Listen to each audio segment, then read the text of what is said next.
my name is Elle, and this is Linda Moon, and we are here to give you a deep dive into our discipleship activity and our event for the winter quarter of Volume 5 of Grow Kids. What we're going to do here is give you a big picture look at what this activity and this event are all about, but we're also going to get really specific and give you some really practical takeaways to help you make these things more awesome. Linda, tell us what we're doing today.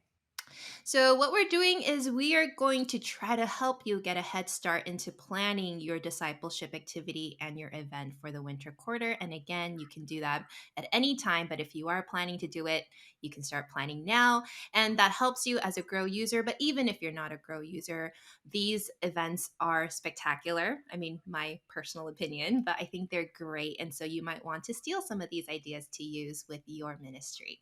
So, what we're going to do is we're going to give you an overview of the discipleship activity first, and then we'll throw in some fun tips for you. And then we'll look at the events and give you an overview of how that's going to work. And then we'll give you some tips for that as well.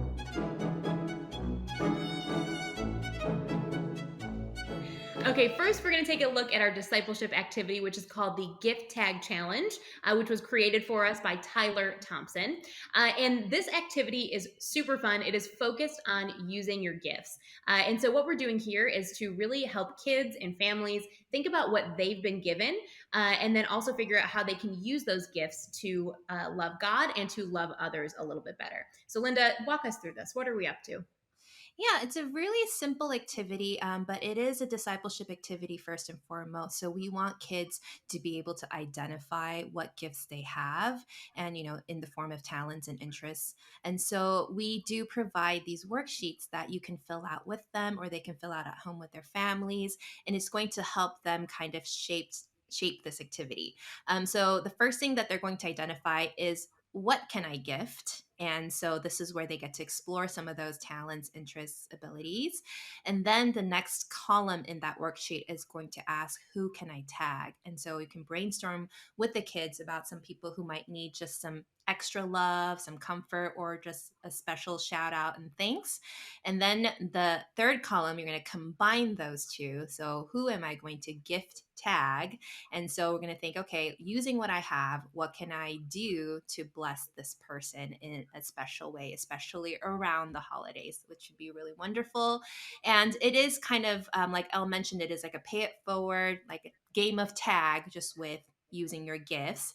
And so what we're asking you to do and what we're suggesting you to do is you take an envelope and you take the worksheets and you have the kids fill out one and you put 4 additional copies inside an envelope. And then there is a little gift tag that you can cut out that tells you like who you are and what you are gifting to them.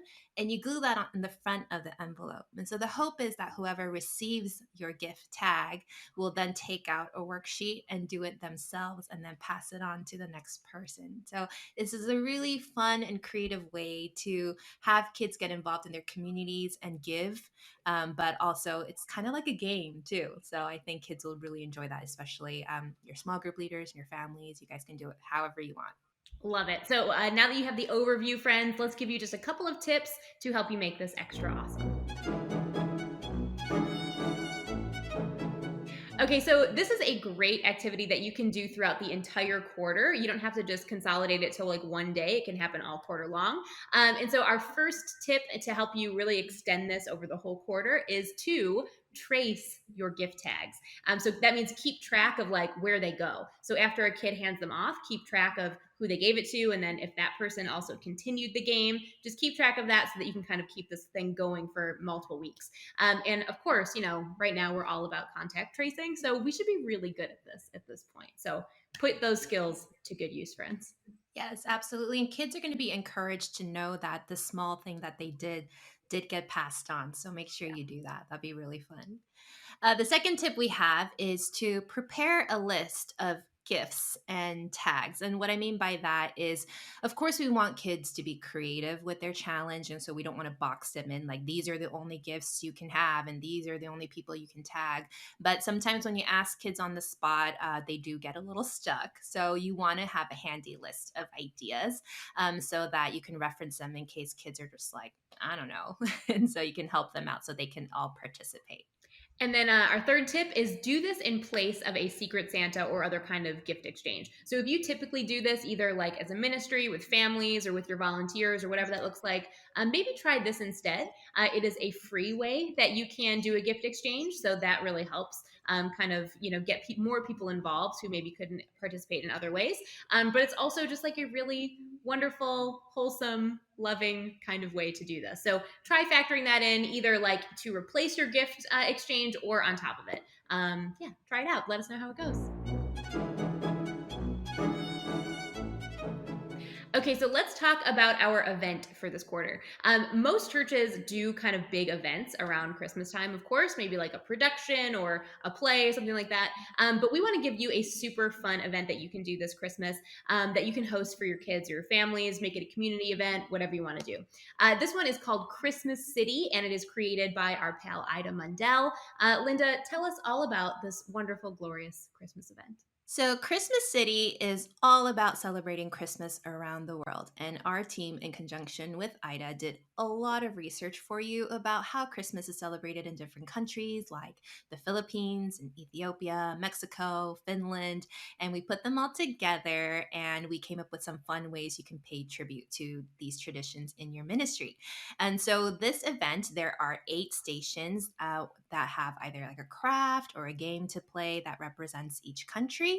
And after they complete that station's activity, you can have leaders give each kid a sticker or a stamp on their corresponding visa box in their passport, which we have provided to you as a printable. It's super cute. And for those of you who are familiar with how we structure our playstations in our free VBS, we usually suggest that station games like these be more free roam so you don't have to calculate out a schedule. And so, what we usually recommend is you set up the different stations and put out a select number of chairs. And you just tell your group, go to any station you want in any order, but make sure you only fill up as many chairs as there are and then wait your turn. That way, we don't get like too many people crowded at one station.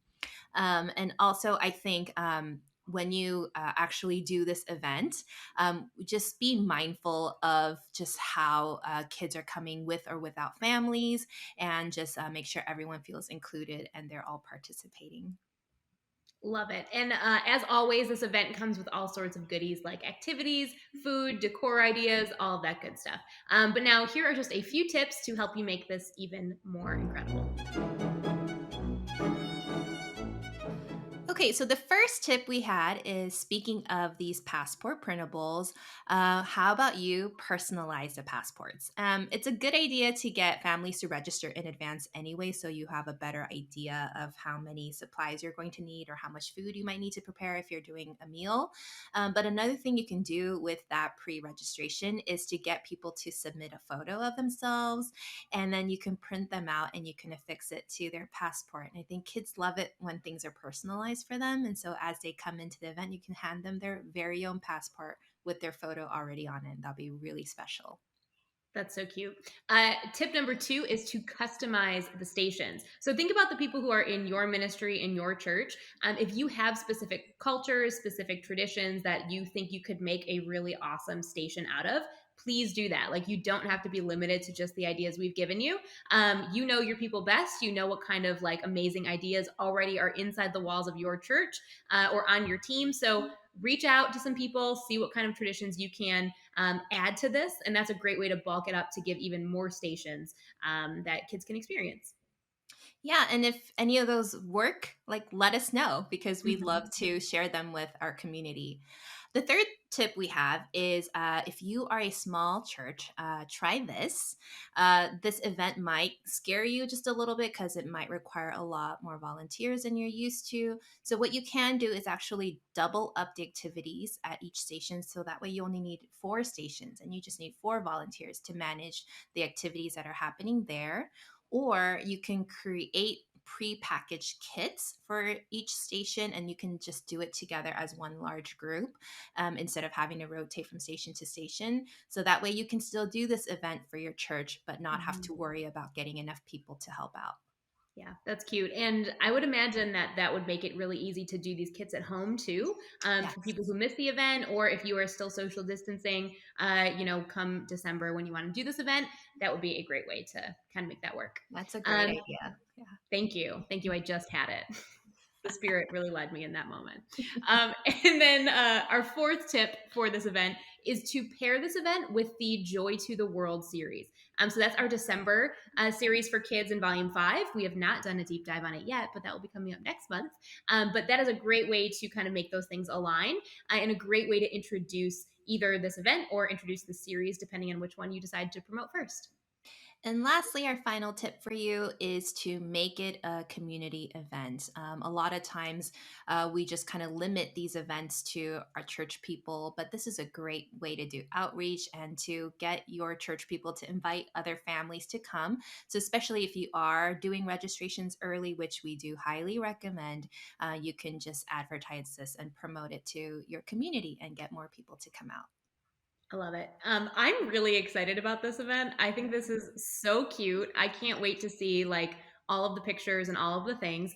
So as always, we say this every time, friends, but we do want to see those pictures and videos and stories and like cool adaptations that you've done to make this your own.